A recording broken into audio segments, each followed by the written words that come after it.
How to send files via Messenger app. Hey everybody, welcome back to our YouTube channel. In today's video, you will learn how you can send your files via your Messenger app.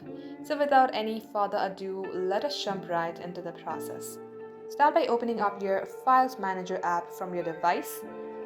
Then tap onto Documents or any files that you would like to share. As you do so, long tap onto that file. At the bottom page, you will see Share option.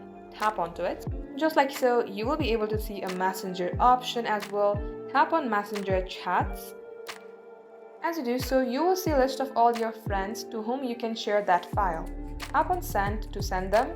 Now, just to be sure that that file has been shared with your friends, go ahead and tap onto the Messenger app. Go to the same chat. Just like so, this is how you can send your files. Thank you for watching the video till the very end. In case you would like to see more videos on this topic, then do comment down below. In the meantime, stay updated.